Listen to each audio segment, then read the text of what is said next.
in the front end of our planning processes, we really just take a lot of time getting to know the client and understanding, what makes them tick, what are their thought processes, what are their values, what are their challenges, what are they trying to achieve, really spending that time and then finding out where their blind spots are and what they truly need assistance with. And I think taking that time allows us to customize the types of things that they might need to get on their journey.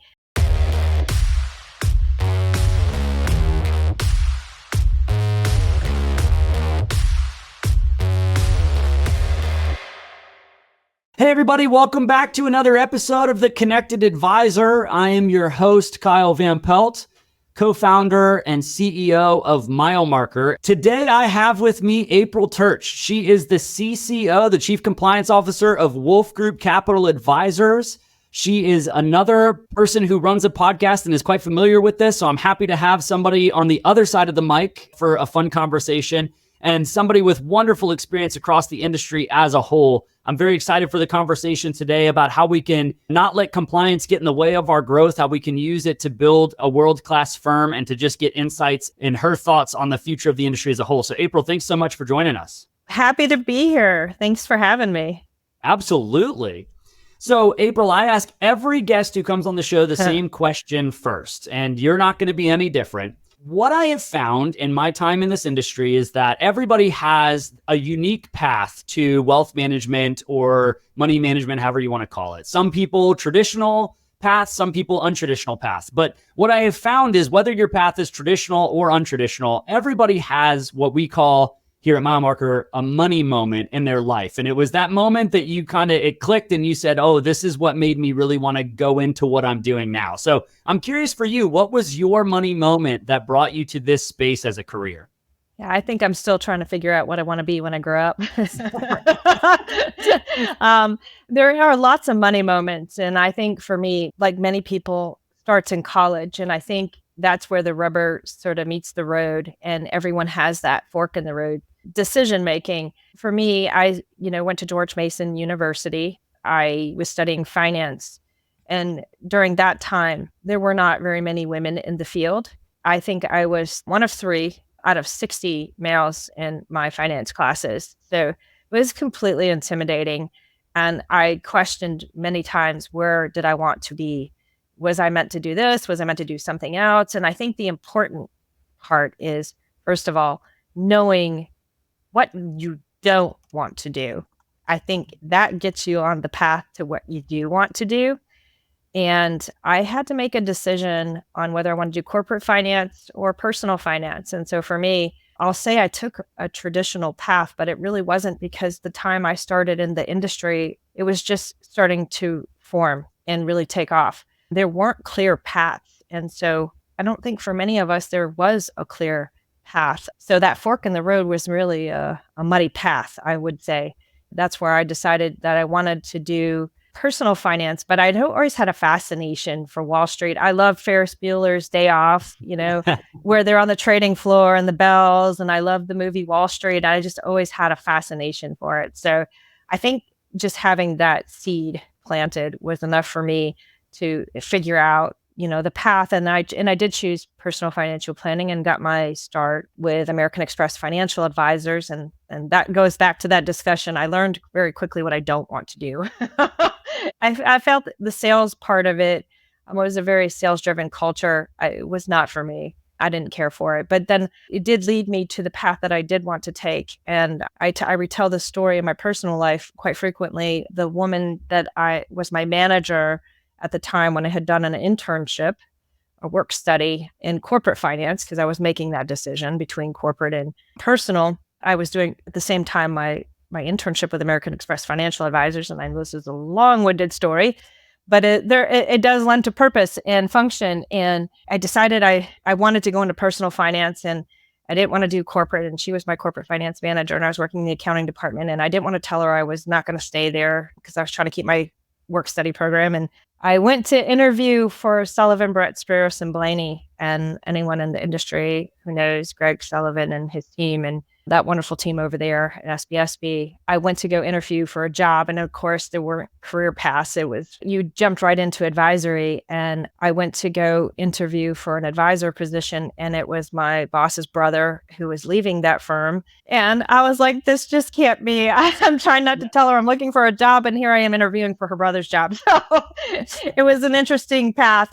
But I'm glad I took it. And I didn't, unfortunately, get the job as an advisor, but I did get my career start with SBSB. And it's been quite a journey ever since, and started in operations and financial planning. And, during that time, you wore a lot of hats. And so you got to learn every seat in the house by sitting in your seat. And I found my love for the operational pieces and the advisory piece and helping clients. And that's where I sort of got my start.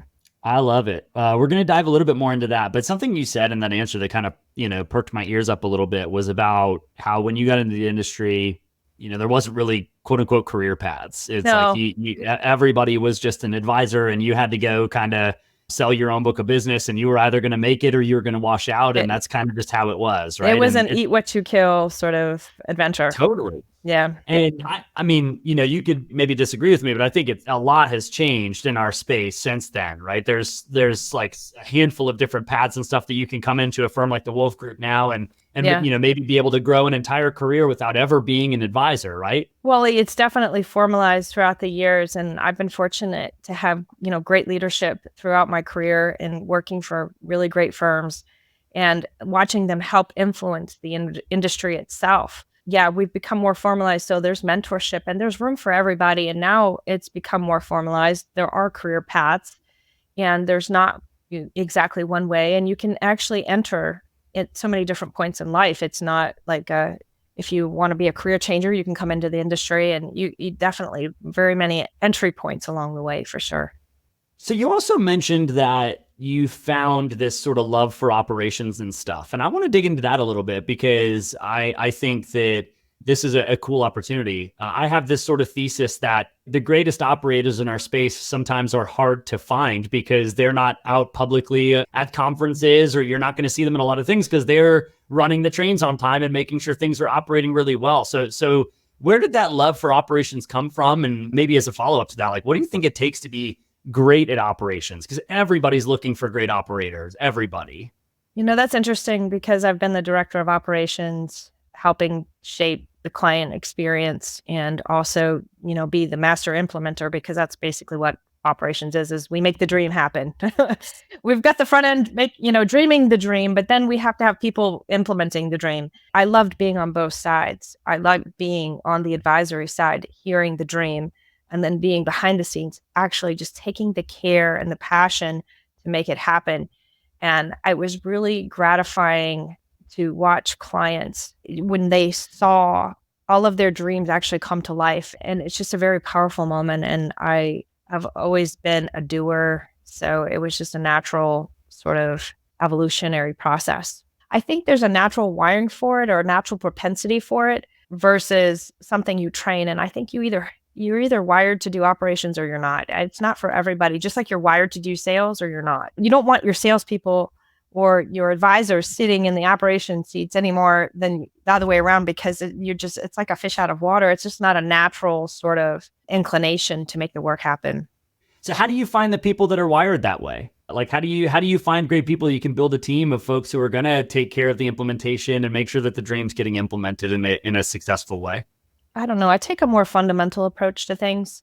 I think it's a combination of seeking, but I think it's also a combination of being found. And I think when your firm has a great culture and a great vision and a great purpose, that you naturally attract the people that you want to hire. I think when you're a growing firm, you have lots of opportunities. That's attractive to people. And if you have, the firm values and inclination to mentor staff, if you make that path clear, and I will say what options are available, people are like, yeah, I can do that. I want to do that. I want to be with these people. I want to share with these like minds, and I want to share with how they help clients. And I think that lends to it. But there are many avenues for people to find it. And I'm a member of Hyphen. And I think for people trying to find operational type of tribes, you got to go where the tribes are. And, there are organizations out there, but I spend a lot of time even with FPA here in Washington, D.C. area. For those out there in different areas, there's local chapters, but, talking with other planning professionals because they're always looking for help in the service and operational type fields.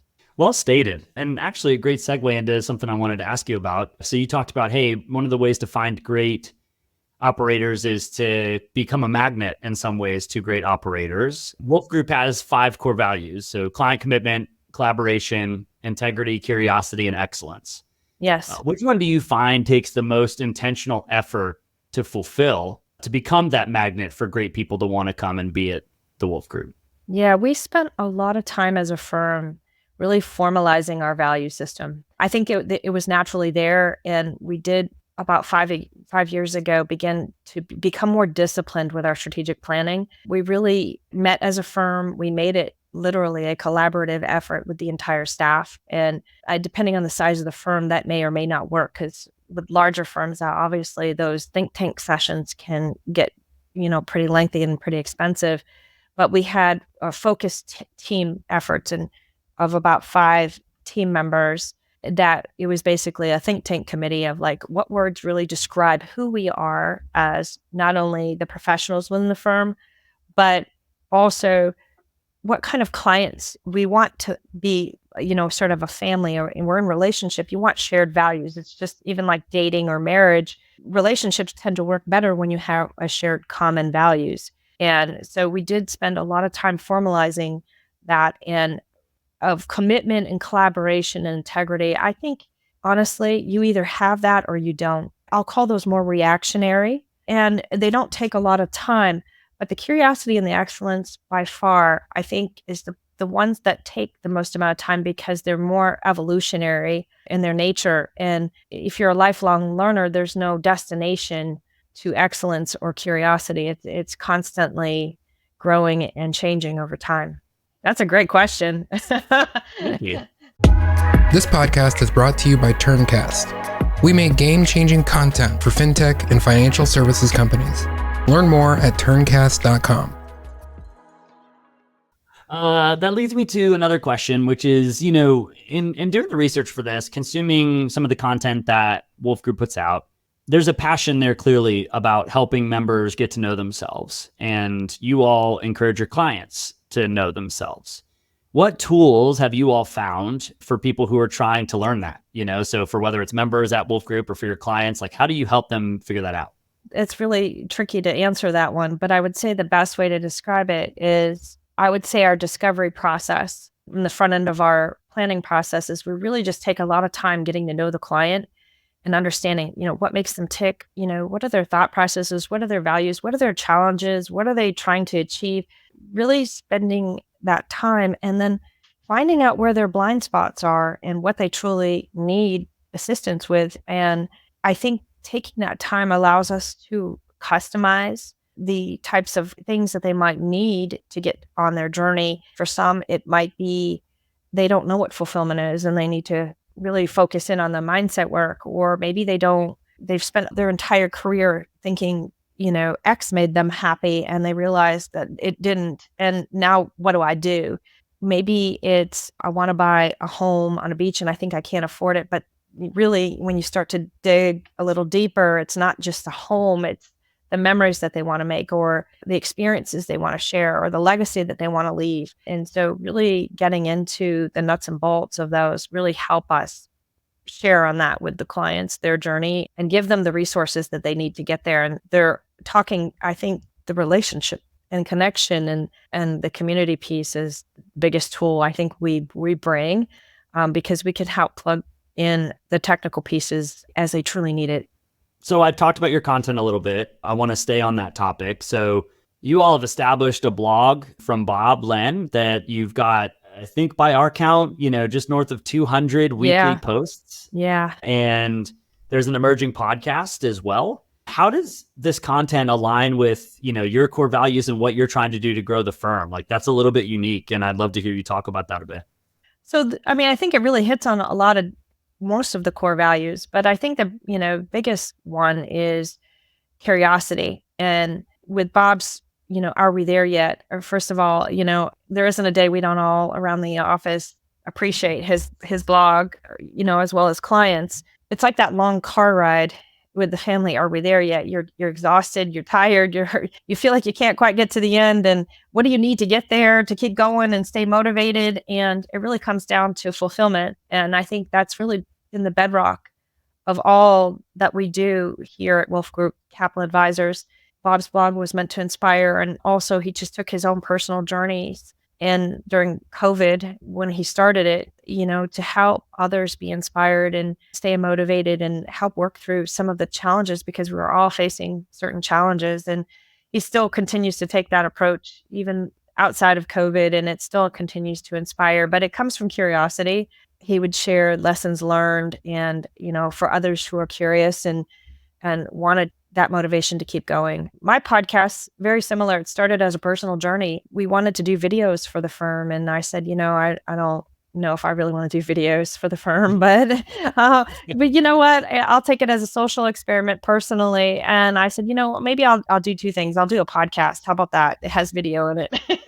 And I did the podcast, and it now has become a passion project. And I hope I can be as successful as Bob with his blog, but it's really, like he says, it's not really about everyone else. I'm really doing it for myself, no matter how far it goes. And if it can help even just one person on their journey of financial fulfillment and helping them define what's wealthy to them, then I feel like I've achieved something. So I do share my own personal experiences on that podcast as well. Very cool. All right. So we're talking about podcasts. We're talking about content. You are the chief compliance officer. So I've got to get your take on something that I've heard before. And I just, I want to know. So there's, to me, a lot of people who say, oh, I can't do XYZ because of compliance, or, compliance takes too long to review these things that I want to do, or compliance this, that, or the other thing. And it just seems like compliance is always the quote unquote boogeyman for doing things like creating content to help them grow or whatever. So, and a lot of that does come, by the way, in questions around organic growth. So how come referrals are the only source of, it's like, oh, well, if I try all these other things, right, it's like so hard to get through compliance. But that doesn't seem like that's the case at Wolf Capital Group or some of these other things. So I don't know, fact or fiction, April, like, is compliance actually the boogeyman holding back organic growth for RIAs, or is there a way to do this well? I don't know if I like being compared to Bigfoot, but and whether there's been a sighting or not, or the boogeyman, whether he exists or not. I tell everyone here, and I think it's culturally defined for sure. Our culture is we want to do what's in the prudent, best interest of the client, whatever that may be. And so whether that's the due diligence approach we take or not, I say, I'm not here to say no. My job is to help get to yes in the best way to get there. So I try to empower people on our staff to make smart, compliant decisions. I think when you hear some of those responses, I think they're in some ways it might be true. Compliance may have taken an approach where they don't want to take risk, and it becomes more of a fear factor game of that's just not the level of risk the firm wants to take on. And so their job is to just say no because they don't want to take on that level of risk. We're not here to take on a high level of risk from a firm aspect, but I definitely want to take the most prudent approach. And so I tend to help people have a compliance mindset when they're making those decisions on the front end, so that it's not so scary on the back end, because they already know what to expect. So I even have a little flow chart of like, hey, this is how long things take. And we have them separated out. And we also outsource to third parties our compliance reviews. So if your compliance team doesn't want to be an expert in all areas, maybe it's prudent to outsource to a legal team reviews or something like that. We outsource our marketing reviews. So we're pretty consistent in our timelines because we have a dedicated team for that. So the staff pretty much knows the expected timelines. And the question is, what do they want to do? And then we have a huddle and we talk about the risks, and then they know what to go do in their research. And then we have a final approval on the back end. So it's not so scary. I would love to talk a little bit about the future. So this is the part of our show where I ask you to get out your crystal ball and tell us about what's going to happen in the RIA, the wealth management industry. And I'm going to leave it vague on purpose. So you can talk about whatever avenue you want as far as the future of the space goes. But April, if you look into your crystal ball and you look into the future for RIAs and wealth management, what do you see? I definitely see further consolidation. I know this is sort of vague, but the industry itself is consolidating. I think technology is going to continue to play a huge role, especially AI. And I think that's going to drive a lot of behavioral changes with firms. In particular, I think, the use of AI to be a productivity tool, kind of like a computer. But I think firms will have to redefine their engagement levels with clients, and in particular, defining out what is their client service going to look like. But I think it's going to drive the importance of connection and relationships with clients. And there'll be no more hiding behind the desk. I think the firms that embrace the tools will be the stronger ones. You talked about AI in that. I think everybody's talking about AI right now. Yeah. But kind of combining the last question and that one, from a compliance perspective, how do you think about AI? Because I feel like this is kind of a new frontier for it is what's happening. I mean, we're having to define that now, and we use OKRs here in the firm. And in particular, everyone has some level of AI component to their OKR, and in particular, mine will be from a regulatory standpoint. Obviously, there's a lag time with compliance because legal structures tend to have some drag in terms of regulatory response to what's a trend and what's a mainstay going forward legally.